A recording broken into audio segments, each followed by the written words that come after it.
तो केंद्र सरकार ने जो 3 कृषि अध्यादेश लेकर आई थी, तो उनके आम जनता पे क्या प्रभाव पड़ते हैं और वो बिल क्या हैं, तो उसके बारे में हम बात करेंगे। तो सबसे पहला तो क्या है कि जो बिल है उसके अंदर है एसेंशियल कमोडिटी एक्ट, यानी कि आवश्यक वस्तु अधिनियम भंडारण का जो कानून है, तो उसके तहत कुछ जो आवश्यक वस्तुएं होती है, जैसे आलू, प्याज, तेल हो गया और नमक है, तो इनका आप भंडारण नहीं कर पाते थे, क्योंकि 1955 के अंदर ये कानून बनाया था कि यदि कोई इनका भंडारण करेगा तो उसको जुर्माना होगा और जेल की सज़ा होगी, वो अलग। 1955 से पहले ये सब बहुत होता था, लोग भंडारण कर लेते थे और अपने मन मर्जी के हिसाब से लूट खसूट करते थे। लेकिन कानून बनने के बाद में इस पे काफ़ी हद तक रोक लग गई थी। तो पहले क्या होता था कि जिस तरह अब कोई तेल का व्यापारी है, तो जो बड़ा व्यापारी है और उससे जो डिस्ट्रीब्यूटर है, होलसेलर है, वो तेल खरीदता है, और उससे आगे जो रिटेल के दुकानदार है, और रिटेल के दुकानदारों से आम जनता खरीदती है।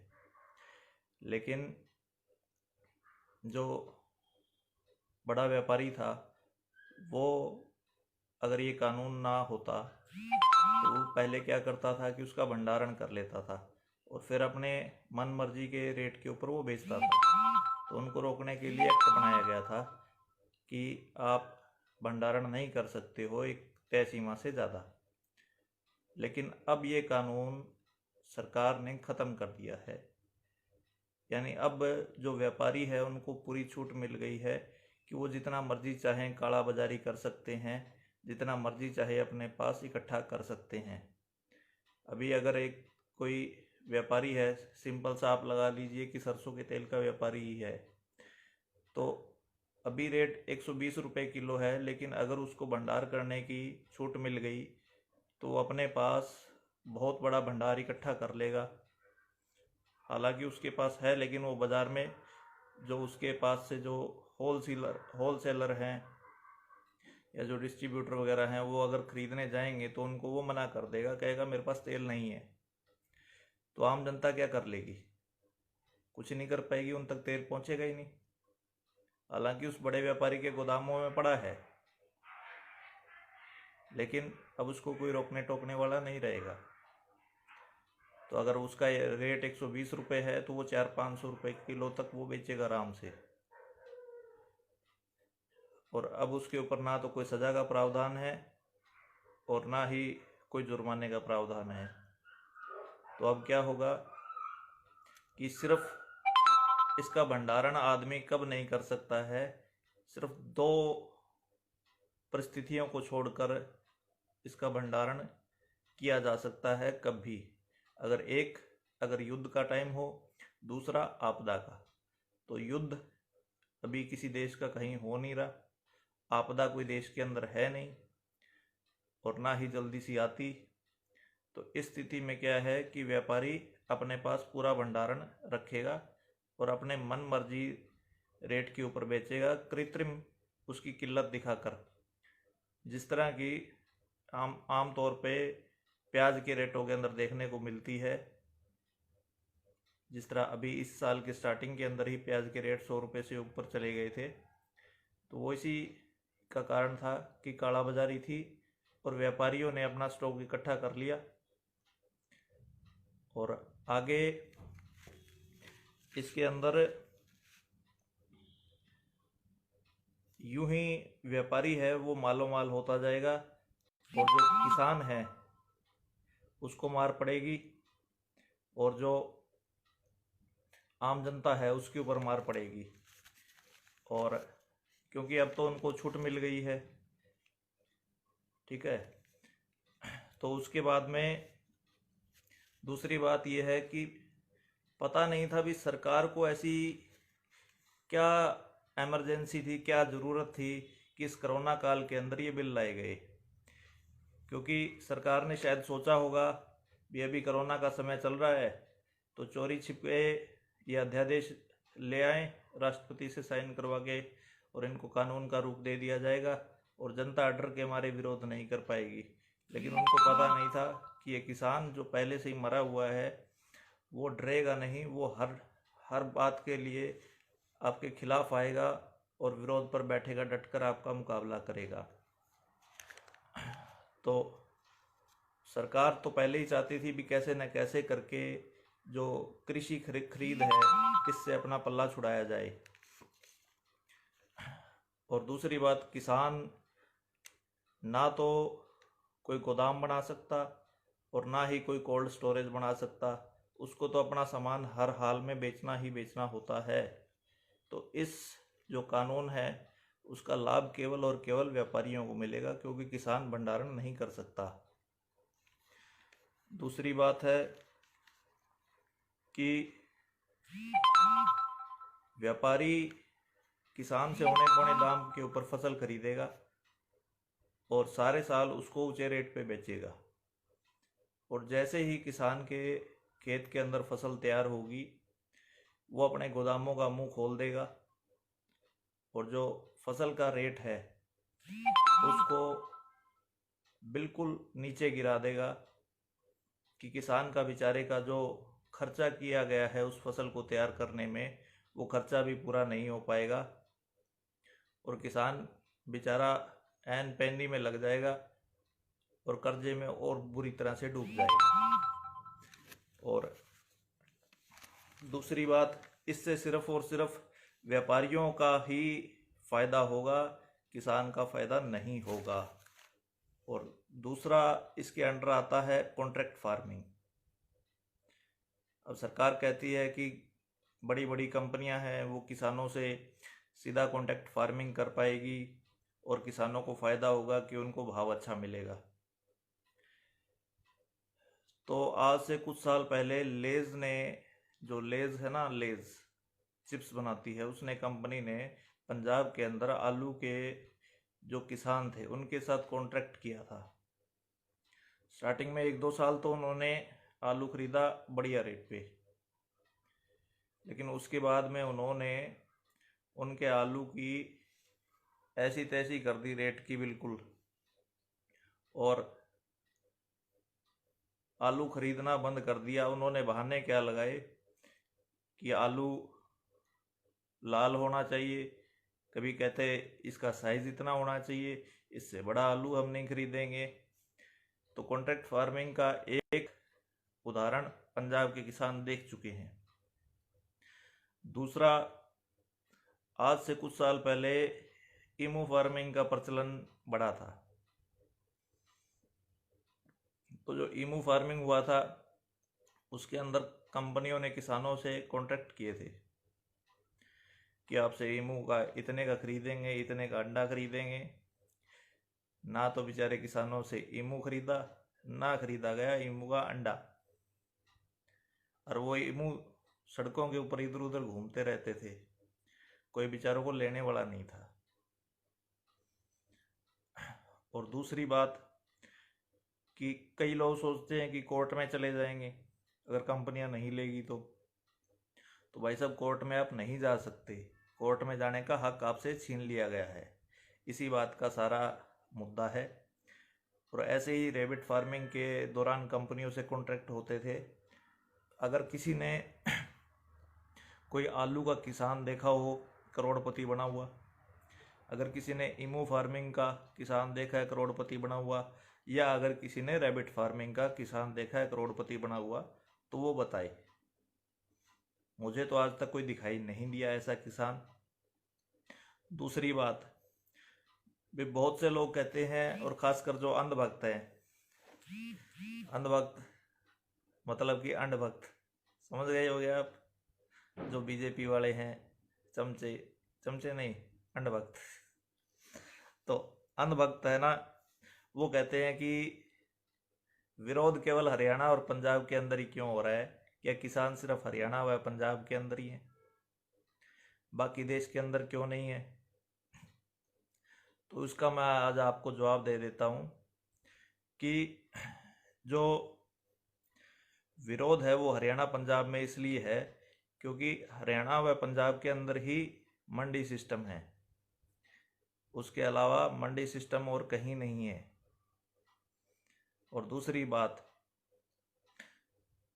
सरकार 24 फसलें हैं जो एमएसपी पे खरीदती है, उसके अंदर भी सबसे मेन है कि गेहूं और धान को खरीदती है।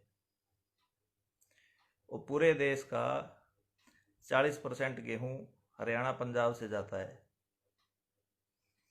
और इसके अंदर भी क्या है कि पूरे देश के अंदर सिर्फ 6% किसानों को एमएसपी पे रेट मिलता है, उसके अलावा कहीं पे एमएसपी पे नहीं मिलता। और उसमें भी सबसे ज़्यादा मिलता है गेहूं और धान की फसलों में। उस 6% का 80% जो एमएसपी लेने वाला किसान है वो हरियाणा व पंजाब का है, उसके बाद में पश्चिमी यूपी का है। तो इसी वजह से जो किसान है वो हरियाणा व पंजाब व पश्चिमी यूपी का, ये 3 जगह के किसान ही ज़्यादातर इन कानूनों का विरोध कर रहे हैं। अब बाकी देश के किसानों को एमएसपी क्यों नहीं मिल पाता? क्योंकि हरियाणा पंजाब के अंदर जो मंडी सिस्टम है वो बहुत मजबूत है। हरियाणा पंजाब के अंदर हर 5-10 किलोमीटर के अंदर, 20 किलोमीटर के अंदर एक बड़ी मंडी है, जबकि बाकी राज्यों में नहीं है। 500 1000 किलोमीटर के दायरे में भी मंडियां नहीं है, इस करके उनको एमएसपी नहीं मिलता। अब मेरे ख्याल से जो अंधभक्त है उनको कुछ कुछ जवाब मिल गए होंगे। और बाकी बात है कि साल 2018 और 19 के अंदर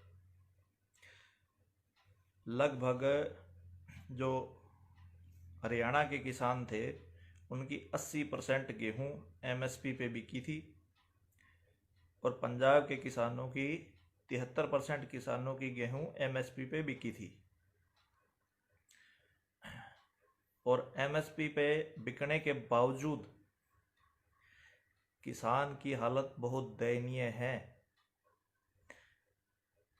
सिर्फ हरियाणा और पंजाब के जो किसान हैं वो एमएसपी की वजह से थोड़े से अच्छी कंडीशन में हैं। इसी वजह से आपने देखा भी होगा कि हरियाणा व पंजाब के अंदर, यूपी, बिहार से, एमपी से जो किसान हैं वो दिहाड़ी मजदूरी करने के लिए आते हैं। भैये आते हैं ना, भैये, वो भैये हरियाणा पंजाब में आते हैं। और वो भैये हरियाणा पंजाब में इसलिए आते हैं क्योंकि हरियाणा पंजाब का किसान थोड़ा सा साधन संपन्न है, और वो साधन संपन्न है एमएसपी की वजह से। अब बीजेपी सरकार कहती है, या जो अंधभक्त हैं वो कहते हैं कि अन्य राज्यों के अंदर विरोध क्यों नहीं है। तो अन्य राज्यों के अंदर आप ये बता दो, क्या आज तक किसी ने हरियाणा या पंजाब में से किसी एक किसान को दूसरे स्टेट के अंदर मजदूरी करने, दिहाड़ी करने जाते हुए देखा है? नहीं देखा होगा। क्यों नहीं देखा? क्योंकि हमारे यहाँ का किसान थोड़ा संपन्न है, और वो संपन्न इसलिए है क्योंकि हमारा जो खेती का सिस्टम है वो दूसरे स्टेट से बढ़िया है।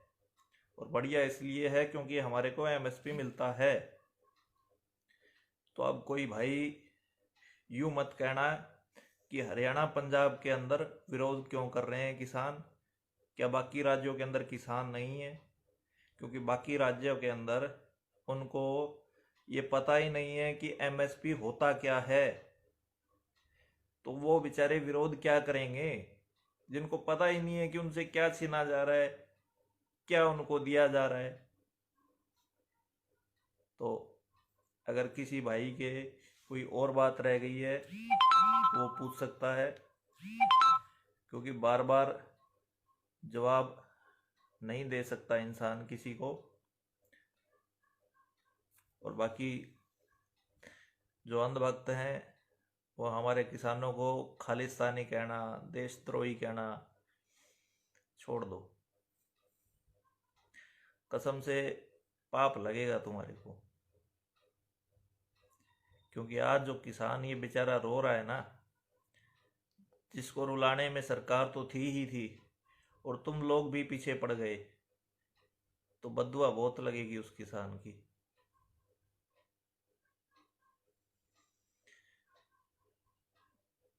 मैं खुद एक किसान परिवार से ताल्लुक़ रखता हूँ, लेकिन मैं खेती नहीं करता। मैं खेती क्यों नहीं करता? क्योंकि खेती घाटे का सौदा है। बचता गया, कुछ भी नहीं बचता। आज एक किसान की औकात 5-7 हज़ार रुपये में महीने में नौकरी करने वाले इंसान के मुकाबले भी कमज़ोर है। क्योंकि नौकरी वाले को फिक्स्ड इनकम मिलती है, किसान को नहीं मिलती। इसलिए जो जितने भी ये बीजेपी के भक्त हैं, जो किसानों को बुरा भला बोल रहे हैं, तो याद रखना मेरी एक बात, बद्दुआ लगेगी तुम्हारे को किसानों की। भूखे मर जाओगे। हम तो फिर भी अपनी जो रोटी है वो खा लेंगे, हमारे ज़मीन है, भूखे नहीं मरते हम। लेकिन तुम्हारे को रोटी है ना, नहीं मिलेगी देखने को। ई रोटी खानी पड़ेगी गूगल से डाउनलोड करके, नहीं तो भूखे मरोगे बेटा, बहुत बुरी तरह से। याद रखना मेरी इस बात को। और अगर कोई बात है तो आप पूछ सकते हो।